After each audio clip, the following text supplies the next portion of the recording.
Gumalaw ka sa buhay namin. I pray, Panginoon, na ngayong araw na to, Ikaw ang maitaas, Ikaw ang maparangalan, Ikaw ang makilala, Ikaw ang maitanyag, O Diyos. Lord, wag lang kami basta ma-motivate ng iyong salita. Baguhin kami nito, ayusin kami nito, Panginoon. Lord, salamat sapagkat ngayong araw na to, naniniwala kami na Ikaw ang sasama sa amin, Ikaw ang mangungusap sa amin, Panginoon. Lord, salamat po. Di ka nagbago, di ka nagkulang, Panginoon. Salamat po, O Diyos. Salamat po. And Lord, binabalik po namin sa iyo ang pinakamataas na papuri. Basta salamat sa pangalan ni Jesus. And everybody will say, Amen and Amen and Amen. Manatili po tayong nakatayo as we read the word of the Lord from 2 Timothy chapter 2 verse 15. 2 Timothy chapter 2 verse 15 says here, do your best to present yourself to God as one approved, a worker who has no need to be ashamed, rightly handling the word of truth. Do your best to present yourself to God as one approved, a worker who has no need to be ashamed, rightly handling the word of truth. Pwede po ba humanap tayo ng tatlong tao at sabihin mo sa kanya, do your best. Amen, amen. Amen, amen. Do your best. Amen. So today, dahil po tayo ay nasa bagong buwan ng April, so happy birthday po sa lahat ng may birthday. Sino dito natuwa siya, nakarating siya, naabutan niya, 8 years na tayo? Amen. Ay, konti lang. Sino dito natuwa, masaya, naggalak, 8 years na tayo? Amen. And there is more years to come. Amen. So, because po ngayon ay April, meron tayong new series entitled, ang title po ng series natin ay Set Apart. Tingnan mo nga yung katabi mo. Sabi mo, huwag kang ngingiti. Joke lang. When we say set apart, ito daw yung pag nag-e-exam ka. Okay? Okay, one seat apart pala yun. Alright? So when we say set apart, merong pagkatawag si Lord that was destined to us or God called us for this specific purpose. So, lahat ng tao na may pagkatawag kay Lord o pinapagawa si Lord, sineset apart ni Lord. Hindi niya binibilong or sinasama sa mga common or sa mga natural. So, ibig sabihin, kapag tayo ay tinawag ng Diyos at tayo ay nakilala natin si Lord, you are being set apart. The reason why we are here tonight, kasi naniniwala ako, you are set apart. Amen? Tingnan mo nga yung katabi mo. Sabi mo, set apart. Amen. Amen. And dahil dyan, ang panahon natin ngayon, sometimes we are looking and parang hinahanap natin yung approval ng tao, ng paligid natin, ng mundo natin. Kaya naman, lagi nating tandaan, don't allow the world to define who you are. Okay? Don't get the approval of the world, but get the approval of the Word. So join me in our message today entitled, Approved by the Word, not by the world. Amen? So pag-usapan natin, paano natin masasabi that we are approved by the Word? Kasi pag hindi tayo approved by the Word, hahanapin natin yung approval na gusto natin sa mundo. You know, the word approval is actually from the Greek word dokimos. Sabihin mo nga sa katabi mo, dokimos. Alright? When we say dokimos, ito ay, ang ibig sabihin nito, na pagtagumpayan ng isang pagsusuri. Okay? Na pagtagumpayan ang isang pagsusulit, ang isang pagsubok, ang isang exam, at yung nagtagumpay na yon ay tinatawag nating dokimos. Presenting that he succeed, that he overcome every challenge or every trials that he has, and that's what we call approved. Okay na to. Okay? Pasok na to. Pwede na to. At dahil napagtagumpayan niya yon, that person is ready for or fit for service to our Master. Okay? Napagtagumpayan na yan, okay na yan, pwede na yan maglingkod, may kayang gawin si Lord at may gagawin pa ang Panginoon. Para daw po siyang maikukumpara sa isang alahero. Okay? Kapag bago daw po bumili ang isang alahero ng ginto o ng kahit na anong jewelry, i-check niya muna to. Okay? I-check niya muna kung yung alahas ba na binibili niya ay totoo. I-check niya muna din kung may value ba talaga siya. And then, sa kanya palang kukunin. Pag pumasa dun sa kanyang exam or sa kanyang pagtetest, makikita nito yung kanyang genuinity and kanyang value. Ganun din sa atin, that God allow us to be in a test, in a trials, in a situation na lalabas yung pagiging tunay na ikaw at lalabas yung value na meron tayo. So, the big idea daw po, or the big idea ng 2 Timothy, or the book of 2 Timothy, according to Bible Project, it is following Jesus involve risk, sacrifice, inviting tension, discomfort into your life, dark, painful, or difficult moment. Nang sinasabi, tanong ko po, sino dito sumusunod ka o tagasunod ka ni Jesus? The moment that we accept na tayo ay tagasunod ni Lord, dapat tanggap mo sa sarili mo na kailangan mong mag-take risk para sa Panginoon. Na pwede talagang mawala, pwede talagang masaktan tayo, pero gagawin pa rin natin. Bakit? Para to kay Lord. Are you still with me? And there is also sacrifices. May mga gagawin tayo dahil tayo ay sumusunod o tagasunod ni Jesus. Whether we like it or not, ang tunay na tagasunod ni Jesus, magsasacrifice yan. May kailangan iwanan, may kailangan talikuran, may kailangan ipagpaliban because of Christ. Na minsan po, pag sinabi nating follower of Christ, when we say take risk, parang Lord, pag ginawa ko ba to, ganito mangyari, may mapapala ba ako dito? You will take risk of it. Lord, sige po, kahit wala akong mapala, para sa'yo, gagawin ko to. Alright? Pero we know who God is. At syempre, pag inuna natin si Lord sa buhay natin, hindi tayo ihuhuli ng Panginoon. Another thing, sabi niya dyan, following Jesus, inviting tension and discomfort. Brad, masarap kasama si Lord, pero hindi madali manatili kay Lord. Are you still with me? There's a lot of trials, problems, and those times you will experience painful or you will be in pain, difficult moments. Pero that's not the sign na wala si Lord, na wala si Jesus sa buhay natin. But actually, that's the opportunity para mas makilala at mahalin natin at maging tapat tayo at maranasan natin ang katapatan ng Panginoon. Kaya nga, hindi pwede na tagasunod ka ni Lord, you're confessing or declaring that you are follower of Christ without taking risks, without sacrifices, and without discomfort. Amen? So, pag-usapan natin itong mabuti. So, when we are approved by the Word, ibig sabihin, hindi mo na kailangan hanapin yung value mo kung sino ka dito sa mundo na to kasi sagot ka ng Word ni Lord. Amen? So, tatlong bagay, yung para makita natin yung approval or paano natin makikita that we are approved by the Word. Number one, lagi nating tandaan, be attentive. Sabi mo nga, attentive. Alright? In 2 Timothy chapter 2, verse 2 to 15, says there, do your best to present yourself to God as one approved. Tandaan natin itong mabuti.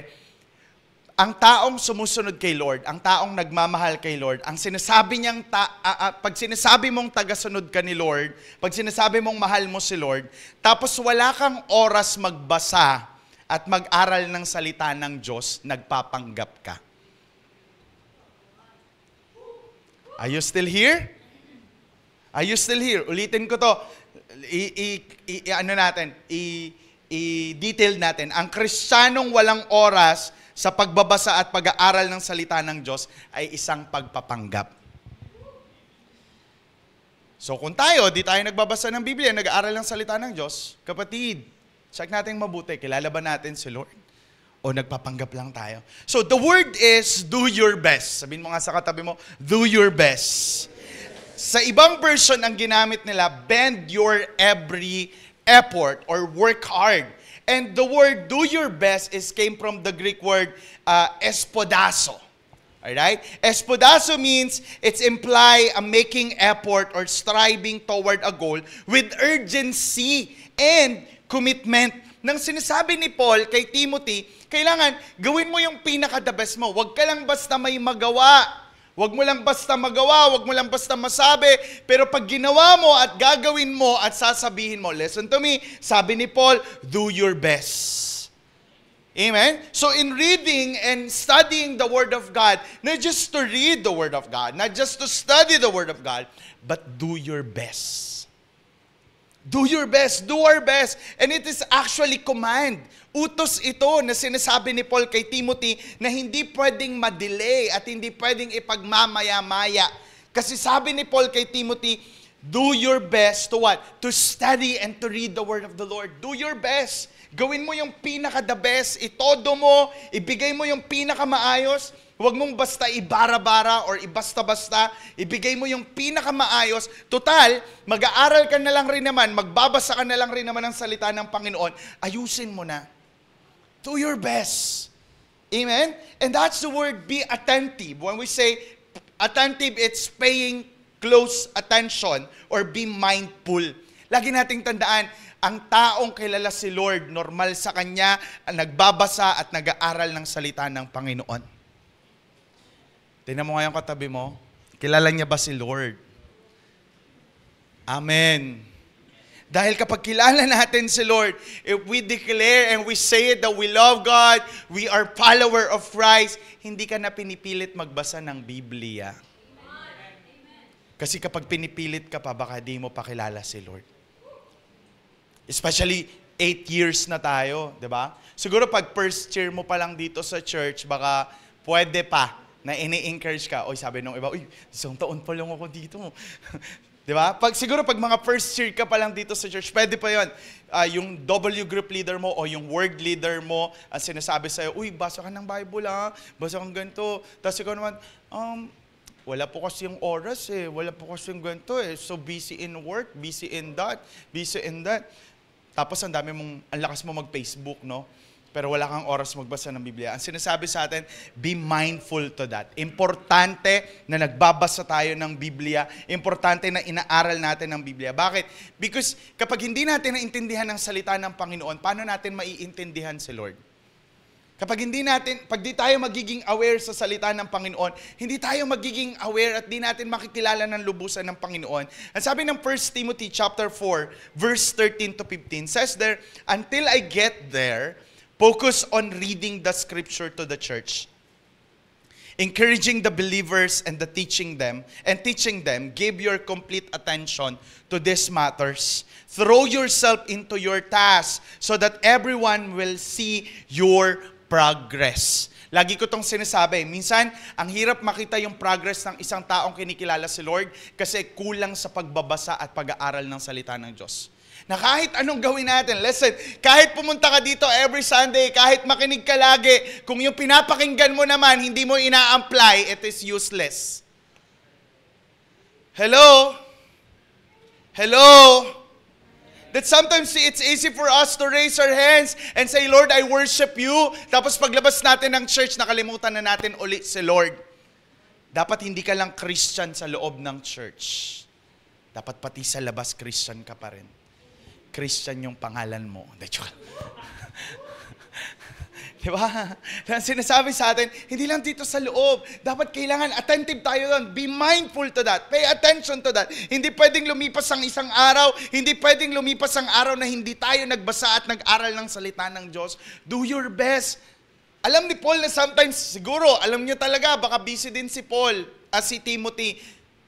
Pero sabi ni Paul na ganyan, do your best. Even you have so much work na kailangan tapusin, kailangan gawin, do your best to read and study the Word of God. Kasi kung hindi ka magiging mindful doon, makinig ka mabuti, mapapabayaan mo talaga yung relasyon mo sa Panginoon. Kaya ang tanong sa atin ngayon, gaano katindi yung effort na ginagawa natin para aralin at basahin ang salita ng Diyos? Your effort will define kung paano o gaano mo pinapahalagahan ng Diyos sa buhay natin. Now, kung matindi yung effort mo, sa kabila ng kabisihan at ginagawa mo sa buhay mo, mahal mo si Lord. Patunay yun na mahal mo si Lord. Pero ang tanong, nag-e-effort ka ba para kay Lord? Are you still here? Kaya sinasabi sa atin, be mindful, be attentive to that. Kailangan alam natin sa sarili natin yung halaga ng word ni Lord, na kailangan ang bumubuhay sa atin din ay hindi lang yung mga pagkain na kinakain natin, kundi yung salita ng Panginoon ay nagpapatibay sa ating mga buhay. Kaya nga sabi niya doon, do your best to present yourself. You cannot present yourself to God unless you do your best. Hindi mo pwedeng sabihin, Lord, inaalay ko yung buhay ko sa'yo. Binibigay ko yung buhay ko sa'yo. Tapos anong ginawa mo? Wala na kasing time, Lord eh. Pwede na to. And this is the same thing or the word that also Apostle Paul using in Romans chapter 12 verse 1. Present yourself as a living sacrifice, holy and pleasing to God. Nang sinasabi sa atin, you can easily present yourself to God, before God. You can come closer to God kasi you do your best. You know what? Presenting ourselves, it's something like you are setting apart. You're setting apart that this is for God use only. Yung pinaka-first scenario ng pagkakaroon ng set apart was actually happen in Exodus in the time of Moses. Ang sabi ng Panginoon, nung nakita ni Moses na merong burning bush, lumapit si Moses, but God said to Moses, remove your sandals because the place is holy. That's what we call set apart. Hindi pwedeng lalapit ka kay Lord tapos hindi ka okay. Hindi pwedeng lalapit ka kay Lord tapos you're not doing your best. You can present yourself to the Lord because you do your best. And you know what? In the Old Testament as well, gumawa sila ng temple. May 3 scenario yun or 3 lugar yung temple na yun sa labas, Holy of Holy and Holy of Holies. Holy place and holy of holy. Doon sa labas, kung saan sila nag-aalay, lahat pwede doon. Pwede ka pumasok doon. Pero doon sa holy place, mga priest lang yung nandun. Pero yung pinaka-importante, yung holy of holies, kasi isa lang yung pwedeng pumasok doon, a priest or a person who set apart or purify himself and prepare himself for that scenario. Once a year lang yun nangyayari. Kaya yung mga priests in the Old Testament, grabe yung mga damit nila, ang bibigat. Tapos meron silang bell. Meron silang bell na kailangan tumunog yon na habang gumagalaw sila, patunay na buhay pa sila. Because kapag hindi sila karapat-dapat, tapos pumasok sila sa Holies of Holy, patay sila. Kaya meron din silang tali sa paa. Kasi pag namatay sila, hindi pwedeng pumasok lahat. Hihilahin siya palabas. Kasi kahit sinong pumasok doon ng hindi tapat at tama, mamamatay. Kaya when we say, do your best, the question is, do we do our... Ginagawa ba natin yung best natin every time na lumalapit at ginagawa natin ang anumang bagay para sa Panginoon? Tandaan mo itong mabuti. Yung effort mo na gagawin mo para sa Diyos ang magde-define kung gaano ka-importante si Lord sa buhay mo. Are you still here? Are you still with me? Parang humina.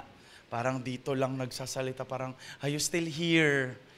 Amen. Amen. Kaya nga sinasabi sa atin na kailangan tandaan natin, ayusin natin yung sarili natin, ibigay natin yung pinaka-the best natin, lalo na pag-usapan para sa Panginoon. Sabi ng 1 Thessalonians chapter 2 verse 4, don't try to please people, but God who tests our motives. I have a friend, a co-pastor, a co-minister. He asked me this question. Sabi niya, Pastor, sagutin mo nga itong tanong ko. Sabi niya sa akin, what if may mga tao dun sa church na pinagpapastoran mo na hindi ka gusto? Sabi niya sa akin, Pastor, anong gagawin mo pag may mga taong hindi ka gusto dun sa church na pinagpapastoran mo? Sabi ko sa kanya, palayasin mo.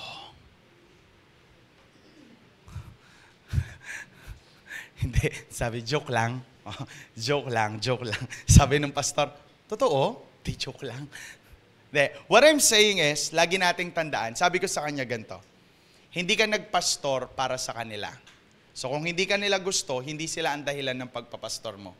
The reason why you are in that church, because the Lord brought you there, and the Lord set you apart and used you to that church. Now, kung hindi ka nila gusto, isa lang ibig sabihin nun, baka hindi rin nila gusto si Lord sa buhay nila.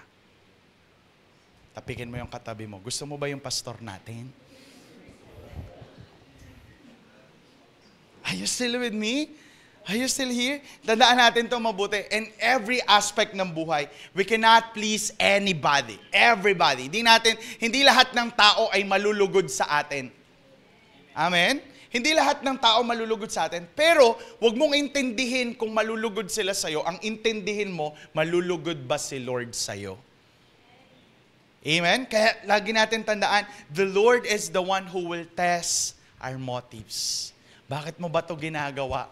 Are you doing this or your best for the Lord? He will test our motives. Number 1, be attentive. Sabi mo, oy, be attentive. Pangalawa, be appropriate. Sabi nyo nga, appropriate. Alright, sabi nung verse, as one approved, a worker who has no need to be ashamed. Sabi niya ganyan, dapat daw, ang taong nagmamahal kay Lord, ang taong naglilingkod kay Lord, dapat walang dapat ikahiya. Hindi kailangan mahiya. Tandaan natin itong mabuti, hindi mapapahiya at hindi nakakahiya ang mabuhay para sa Diyos at piliin ng Diyos. Hindi yun nakakahiya, pero nakakahiya kung sinasabi natin, nakilala natin si Lord, pero hindi appropriate yung buhay natin dun sa paniniwala natin.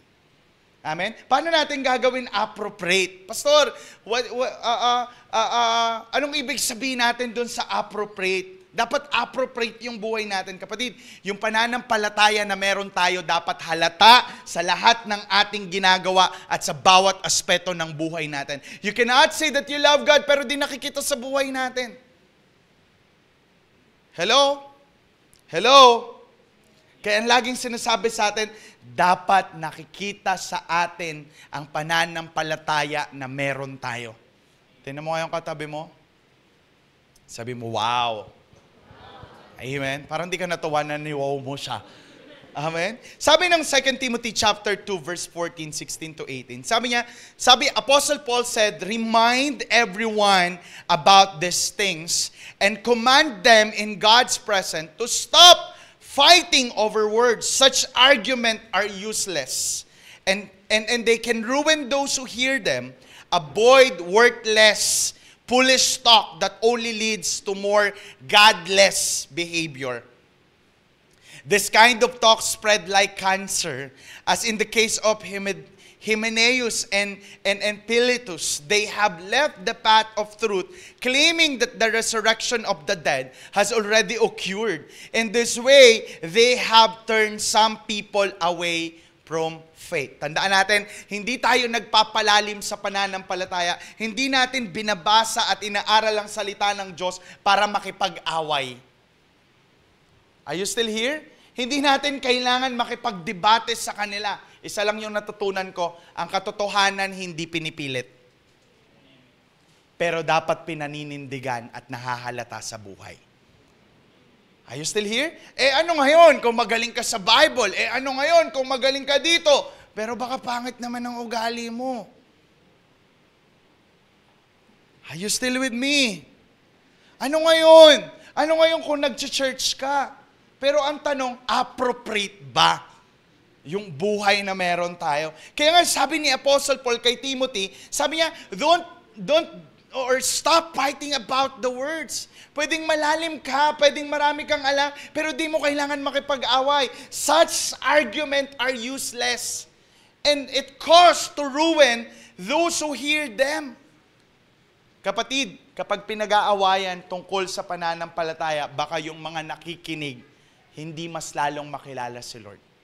Tandaan natin, maninindigan tayo sa tama, maninindigan tayo sa pananampalataya, hindi para makipag-away, kundi para maging testimony sa mga tao sa paligid natin so that mas maraming tao ang makakilala sa Diyos sa pamamagitan ng buhay na meron tayo. Amen? Kaya nga sabi niya dito, avoid worthless, foolish talk that only leads to more godless behavior. Listen, kapag appropriate ang galaw at ang buhay natin ayon sa salita ng Diyos, hindi ka nito dadalhin sa godless. Dadalhin ka nito sa godly behavior. Tuturuan ka nitong maging mabait. Tuturuan ka nitong maging maunawain. Tuturuan ka nitong umintindi ng mga bagay para sa Panginoon. Are you still here? Hindi natin inaral, hindi natin binasa ang Biblia para makipagtagisan ng galing. Kundi inaral natin ang Biblia, binasa natin ang Biblia para panindigan ng tama at maging ebidensya na may kayang gawin si Lord sa buhay natin so that mas maraming tao ang makakilala sa Panginoon. Amen? Sabi ng kaibigan ko si Anon, sabi niya ganyan, life is too short for us to do everything we want to do. But it's long enough for us to do everything God wants us to do. Maiksi lang daw yung buhay at hindi sapat yung buhay na meron tayo para gawin lahat ng gusto natin. Pero sapat ang buhay na meron tayo para gawin natin ang gusto ni Lord para sa atin. Amen? Tandaan natin ito mabuti. The good thing about our God, He wants us na ipamuhay natin kung ano yung paniniwala natin. That is appropriate. Amen? Minsan, it's so sad and never mind. Next. Di ko na ito sasabihin. Okay? Di ko na sasabihin. Naka-ano na pala tayo. Alright? May mga pagkakataon na hindi ko sinasabing perfect tayo. Hindi ko sinasabing perfect tayo na Kristiyano. Hindi ko sinasabing hindi tayo magkakamali. Hindi ko sinasabi na hindi tayo maggagawa ng kapalpakan sa buhay. But that's the reason why practice to be appropriate to the word of the Lord. Kaso kaya paano natin ipapractice to kung hindi naman tayo nagbibigay ng effort para basahin to?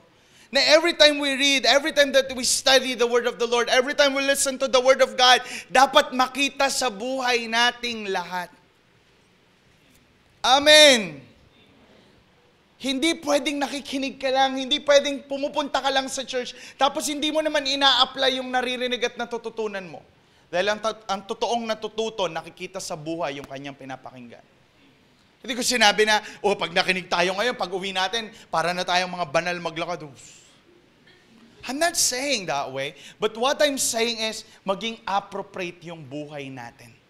Hindi tayo dinala at di natin nakilala si Lord para tuligsain at i-condemn yung mga tao sa paligid natin na alam natin ang tama at katotohanan. But hindi, maging testimony tayo to these people na kailangan din nila si Lord. Kung binago tayo ng Diyos, kaya rin silang baguhin ng Panginoon. Kaya naman, we need to be very careful in every action, in every words, and every life that we have. In every scenario ng buhay natin, kailangan nakikita yung pananampalataya na meron tayo. Amen. Sabi mo sa katabi mo, aksyonan mo naman. Amen. Lagi nating tandaan, hindi natin pwedeng sabihing mahal mo si Lord pero hindi nakikita sa buhay mo. Dahil ang tunay na nagmamahal sa Diyos, nakikita sa kanyang buhay at sa kanyang ginagawa. Number 1, be attentive. Number 2, be appropriate. And number 3, be accurate. Sabihin nyo nga po, accurate. And sabi ng Timothy, 2 Timothy chapter 2, verse 15, as one approved, rightly handling the word of truth. Take note of this. The Bible is accurate. Alright? Walang mali sa Bible. The Bible is not capable to deceive. It is reliable because its author, ang author nito ay ang Panginoon mismo.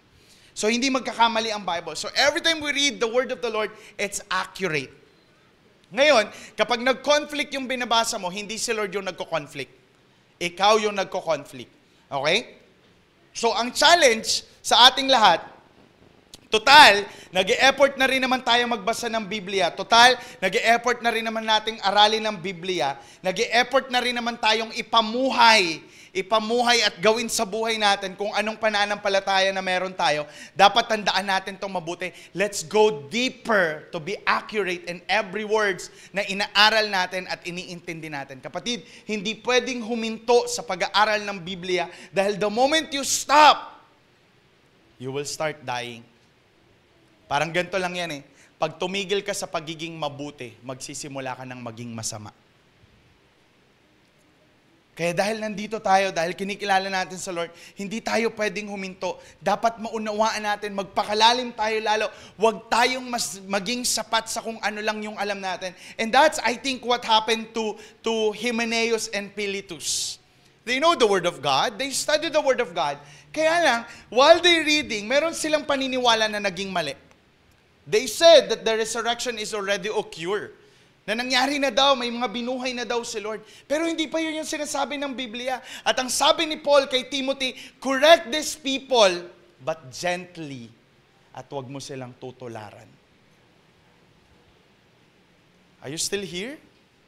Nang sinasabi sa atin, the accuracy or pagiging accurate natin, hindi ka gagaya sa mali, kundi itatama natin ang mali.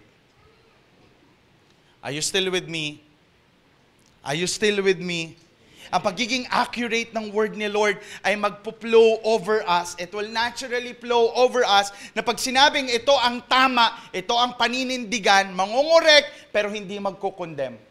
At hindi gagayahin ng pagkakamali ng iba. Why? Because the word of the Lord is accurate. Hindi ka nito ipapahamak. Wala pa akong nabalitaan or nakita or narinig na nung binasa niya ang Biblia, naging masama siyang tao. Tingnan mo nga yung katabi mo. Ay, kulang pa pala to sa pagbabasa ng Biblia. Diba? Wala tayong nakitang gano'n. Kaya ang sinuutos ni Paul kay Timothy is what? To correct those false teacher, correct them gently, at wag maging katulad nila. Na wag silang gayahin. Listen to me, the word of the Lord is accurate who will guide us well. Kaya pag hinayaan natin ang salita ng Panginoon na ayusin tayo, i-mold tayo, turuan tayo, 2 Timothy chapter 2, verse 21, it will cleanse us as well. Lilinisin tayo nito. Kaya ang sabi, therefore, if anyone cleanse himself from what is dishonorable, he will be a vessel of honorable use, set apart as holy, useful to the master of the house, and ready for every good work. Kapatid, paano mo malalaman na yung word na meron sa'yo ay accurate? May result. Number 1, set apart as holy. Pag binabasa daw natin at tinaaral natin ang salita ng Panginoon, tinuturuan ka nito, dinadala ka nito ng mabuhay ng may kabanalan. Hindi pwede that you love God, that you are following Jesus, tapos masama pa rin yung ginagawa mo. Hindi pwede na mahal mo si Lord, pero masaya ka pa rin nagsisinungaling. Tingnan mo nga yung katabi mo. Hindi pwede that you are telling to people that you love God, pero maaway ka pa din. Hindi pwede na what? You're telling that you love God, pero nangungupit ka pa din. At hindi rin pwede that you worship the Lord, pero may putot kutsinta lagi yung salita mo. Ay, putot kutsinta ka talaga, oh. Nang sinasabi sa atin, when we read the Word of the Lord, when we allow the Word of the Lord to penetrate sa buhay natin, ituturo nito kung paano mabuhay ng may kabanalan. Amen? Little by little, aayusin tayo nito. Di tayo magiging banal, pero kakayanin nating mabuhay ng may kabanalan. Are you still here? Pangalawa, set apart as useful for the master. Tandaan mo, every time we read the word of the Lord, ililid tayo nito na what? Paglingkuran ang Diyos. Paglingkuran ng Panginoon na maging dahilan ang buhay natin para mas maraming tao ang makakilala sa Panginoon kasi naglingkod tayo sa Kanya. Kaya nga, hindi pwede na nagbabasa tayo ng Bible tas walang nangyari sa buhay natin. Hindi pwede na minamahal natin si Lord tas walang nangyari sa buhay natin. Hindi pwede nagtutuloy ka sa pakikinig ng salita ng Panginoon dito sa church tapos walang nangyayari sa buhay mo. Kasi kung walang nangyari sa buhay mo, ibig sabihin hindi totoo ang relasyon mo kay Lord.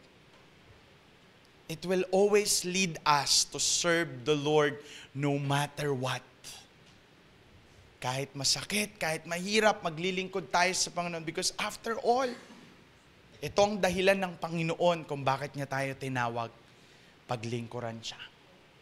Kaya nga sabi natin doon sa anniversary, sa booth, you are saved to serve. Amen? Naligtas ka para maglingkod, hindi magpa-cute.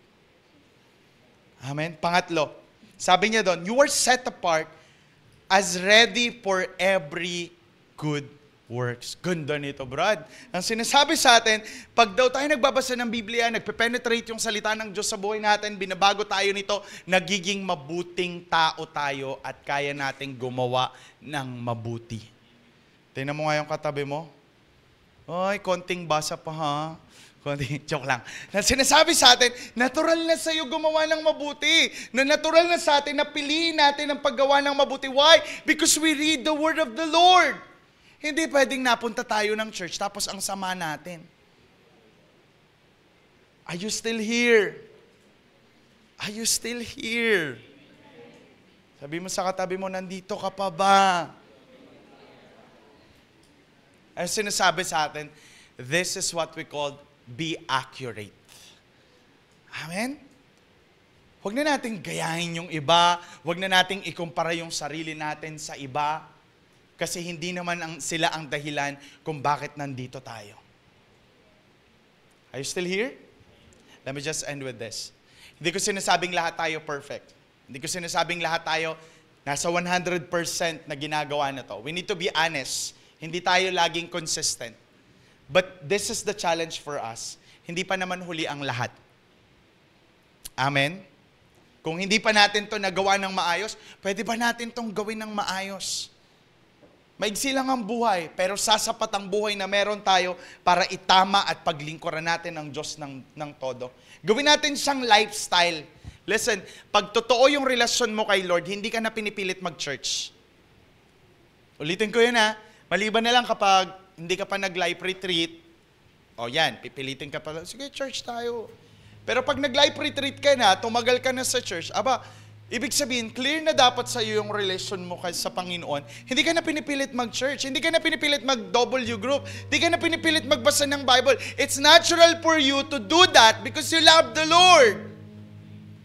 Kasi kung hirap na hirap ka pa rin doon, kailangan nating ayusin yung relasyon natin sa Diyos. Kaya sabi ni Paul, do your best. Amen. Do your best. Alam kong mahirap. Alam kong mahirap, pero mas mahirap malayo sa Panginoon. Do your best. Pangalawa, huwag kang hihinto. Huwag kang hihinto. Maraming pwedeng maging dahilan para huminto tayo. Maraming pwedeng maging dahilan para tumigil ka sa pananampalataya. Pero lagi mong tandaan, huwag kang hihinto. Hindi sapat. Huwag maging sapat lahat ng pwedeng maranasan mo para huminto ka sa paglago. At the end, the choice is yours. Ikaw ang bahala kung titigil ka. Ikaw din ang bahala kung ipagpapatuloy mo ang lumago. It's your choice. Amen? Pero huwag kang hihinto. Kasi kapag huminto ka, tapos na yung laban.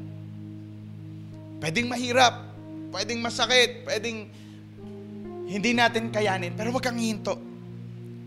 Hanggat pinagpapatuloy mo, hindi pa tapos ang laban. Pero pag huminto ka na, wala na. Tapos na yan. Hanggat hindi dumadating si Lord, huwag kang hihinto. Kasi baka pag nagawa na yung church, doon ka huminto. Oy, nagawa na yung church, hinto na tayo. Hindi. Hanggat hindi dumadating si Lord, huwag kang hihinto. Pangatlo, last, gawin mo to para kay Lord.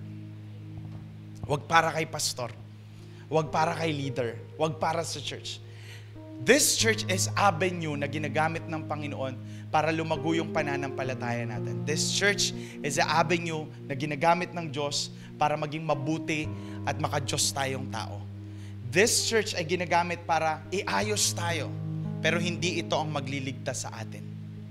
Kundi si Lord lamang, wala nang iba. Kaya sa lahat ng gagawin natin, do your best for the Lord. Do it for the Lord. Serve the Lord. For the Lord alone. Amen? Wala. Hindi tungkol sa pastor. Kasi pwedeng ma-disappoint ka sa akin dahil ako, mapandisappoint ako ng tao eh. Hindi, joke lang. Pwede ka ma-disappoint sa akin kasi tao lang ako eh. Tao lang ako. Pwede mo sabihin, ano ba yan si pastor? Tao nga lang ako eh. Pwede din ako ma-disappoint sa'yo. Kaya every time na may gagawin tayo, wag nating gawin para sa tao. Kasi hindi naman yung tao na yon ang magliligtas sa'yo. Gawin mo yon para kay Lord. Itodo mo para kay Lord. Pag maglilingkod ka sa Panginoon, itodo mo para kay Lord. Makinig kang mabuti. Walang lugi kay Lord. Gawin mo lagi para sa Panginoon. Ganon yung maging motibo natin. Ganon yung maging motives natin. Kasi pag ganon yung motibo natin, maglingkod lang sa Panginoon, gawin lang natin para sa Panginoon, makinig kang mabuti. Si Lord mismo magtuturo sa atin ng tama. Hindi sa paraan na gusto natin, hindi sa gusto natin, kundi sa paraan ni Lord sa buhay natin. Makinig ka, hindi ka ipapahamak ni Lord. Amen? Kaya naman, lagi mong tandaan, allow the word of the Lord to make you, to approve us, not the world. Don't allow the world to define who you are. Dapat ang standard ng buhay na meron tayo ay ang salita ng Diyos. Meron lang ako naalala. Parang ano daw yan? Totga. The one that God approved. Amen? The one that God approved. Kapag hindi ito galing kay Lord, kung di si Lord nagbigay nito, wag na lang. Amen? Let's do this for the Lord together.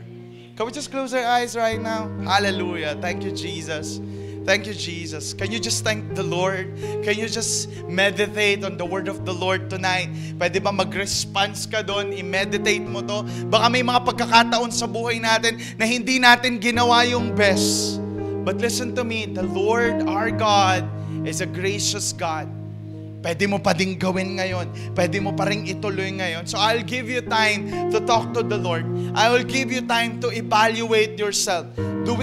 Tayo ba sa oras na to, binibigay ba natin yung best? Binibigay ba natin yung best? Kasi kung hindi natin binibigay yung best, may pagkakataon pa. Maglingkod tayo ng tama. Maglingkod tayo ng todo. Hindi para sa tao, kundi para sa Panginoon. Let's read and study the Word of God and be appropriate with it. Ipamuhay natin yung pananampalataya na pinaniniwalaan natin. And let's go deeper. Because the Word of God is accurate. And be accurate at the same time. Hallelujah. Tatayo tayong lahat.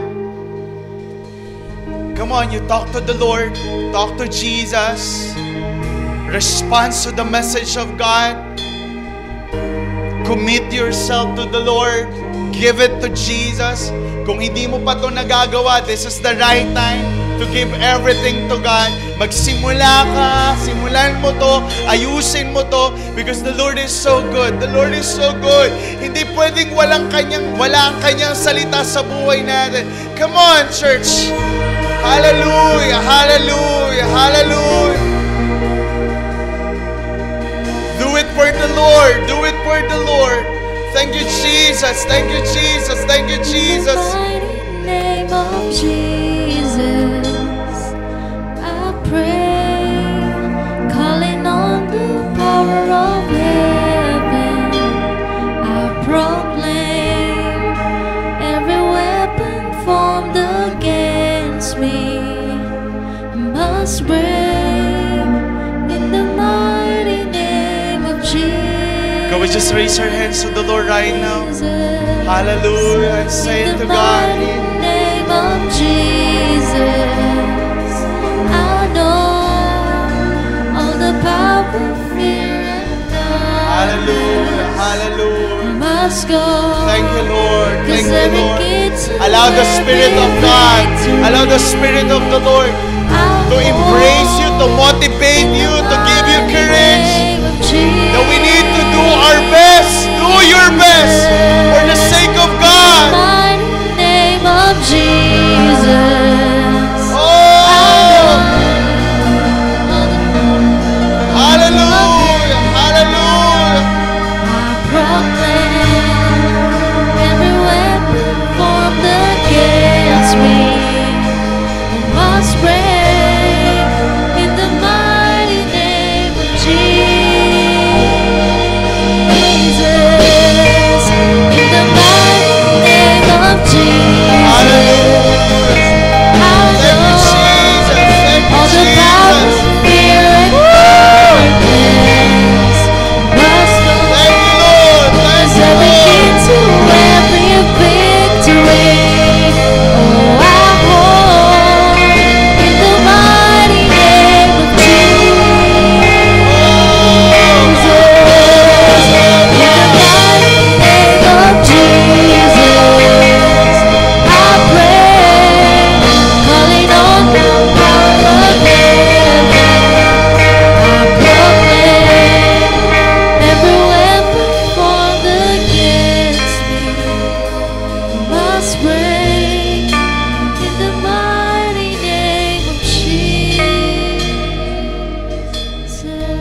Pwede ba nating lagay yung kamay natin malapit sa ating puso? And I will pray that starting today, simula sa oras na to, simula sa araw na to, that we will do our best to present ourselves to God as one approved, a worker who has no need to be ashamed, rightly handling the word of truth. That today, we will do our very best to present ourselves to God as one approved, a worker who has no need to be ashamed, rightly handling the word of the truth. Thank you, Jesus. Thank you, Lord. Thank you, Lord. Thank you, God. Thank you, God.